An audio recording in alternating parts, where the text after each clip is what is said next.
Y'all wake me up when Donald Trump is impeached, voted out, or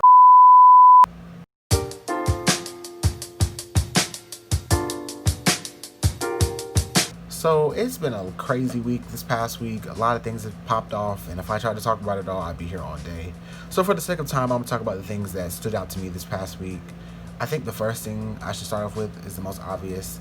Today is September 11th, the anniversary of the September 11th, 2001 terrorist attacks. I woke up this morning, I went on Twitter, and I was expecting to see all the hashtags and all the trends to be 9/11 related. And technically they were. There was one hashtag in particular that was very out of pocket.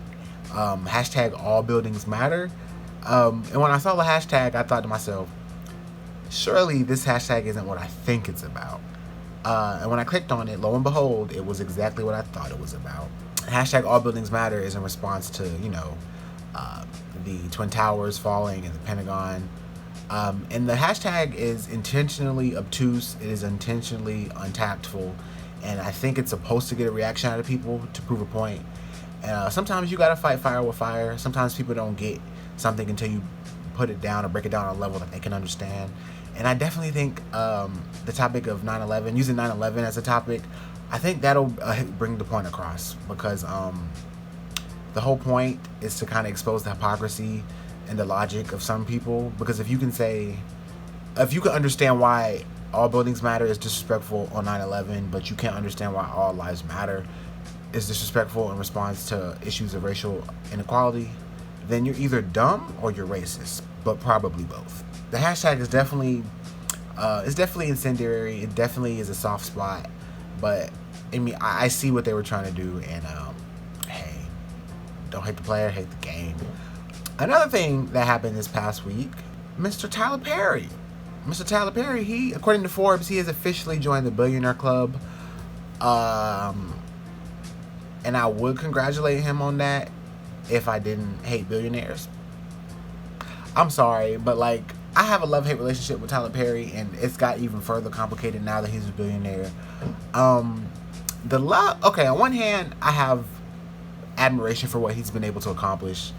He definitely has a rags to riches story that I think is definitely commendable. I think what he has been able to do for himself, it's worthy of a little head nod, taking off the hat, But on the other hand, I've been critical of his work because I feel like the bigger he gets, the lazier he gets. I feel like the quality of the quality of all of his shows and his movies lately, it leaves a lot to be desired. And the more I hear about Tyler Perry, the more critical I am of him. Back in early 2020, back in January of this year, he announced that he doesn't have a writer's room.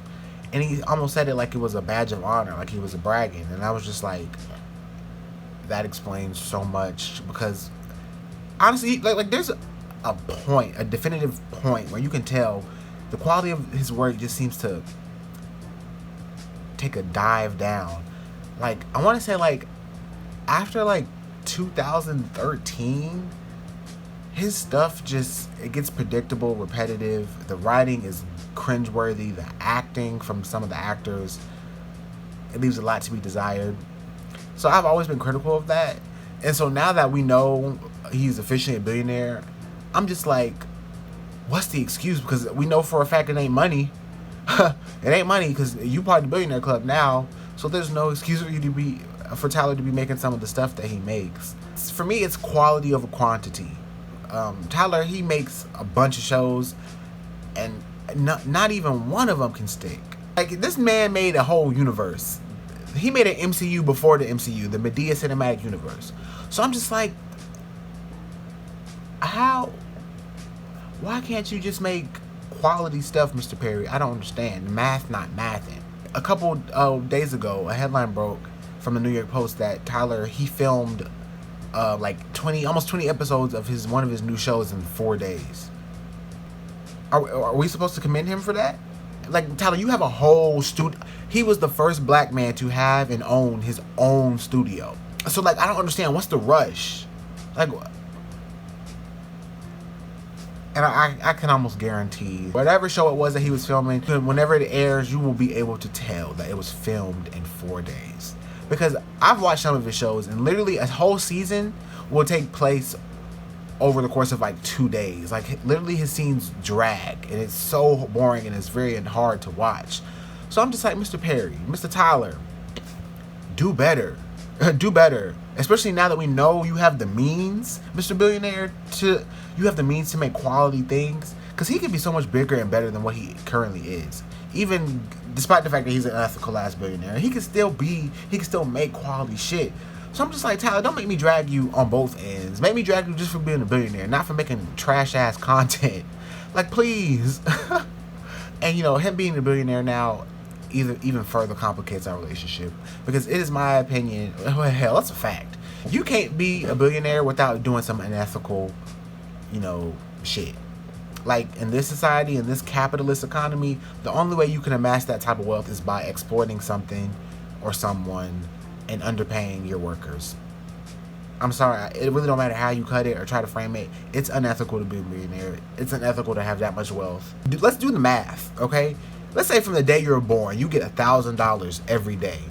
$1,000 every day for however long you live. Let's say, in a perfect world, you live for 100 years. $1,000 every day for a year, that is $365,000. And if you lived 100 years, that's only $36,500,000. You lived a whole 100 years and you only have 365. Only, I say that like it's a little bit, but you only have basically $36.5 million. It would take you a whole several hundred years to reach $1 billion. Like, because I don't think people understand how much money $1 billion is. I'm sorry, but I mean that's not the flex he thinks it is. It just means that he's screwing somebody over. So yeah, Tyler. I mean, hey, congrats. And last but not least, Mr. Donald Trump. Part of me don't even want to waste my breath on this man, but this has to be said. So about a week ago, the Trump administration sent a memo out, and they were trying to figure out why federal agencies are wasting money, taxpayer money, on diversity training and things like critical race theory, seminars about white privilege, things like that. According to Trump, and this is from a memo that he sent, these types of trainings not only run counter to the fundamental beliefs for which our nation has stood since its inception, but they also engender division and resentment within the federal workforce. We can be proud that as an employer, the federal government has employees of all races, ethnicities, and religions. We can be proud that Americans from all over the country seek to join our workforce and dedicate themselves to public service. Yada, yada, yada, blah, blah, blah. He basically thinks it's just un-American to teach about diversity and educate people on racism and things like that. And all I can say to that is, it's incredibly telling that this man and this administration thinks it's anti-American to teach about racism. Because if teaching about racism is divisive and anti-American, quote unquote, wouldn't that mean that America at its core is a racist country?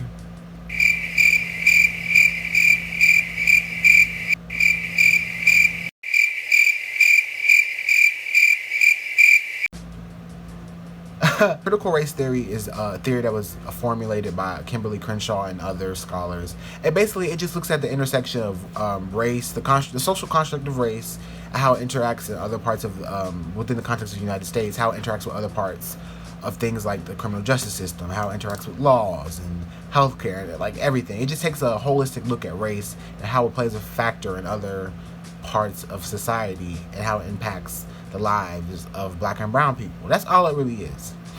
And so for him to be that bothered by something like that, to talk about things like white privilege, the fact that that bothers him, it tells me it confirms everything that I already knew about him, that he's a white supremacist. And at this point, he's not even trying to hide it. He's literally trying to stop the federal workers from being trained on things like that. Like, it doesn't surprise me. All this crap coming from Trump and this administration doesn't surprise me. Like, I know Trump is the type to say some shit like he doesn't see color, and that makes sense, because I knew if Trump saw color, he would know that his spray tan is horrible, and he wouldn't step out in public all the time with that horrible ass spray tan. But here we are. So, you know, Trump, we're on to you. We're on to, you know, your games, your propaganda. And I just hope that you spend these next couple months packing your boxes, because come January 20th, you would need to find a new place to stay. And on that note, that's all I got for now. That's my rant. Be sure to leave a comment, give this video a thumbs up, and don't forget to subscribe, and I will see y'all later.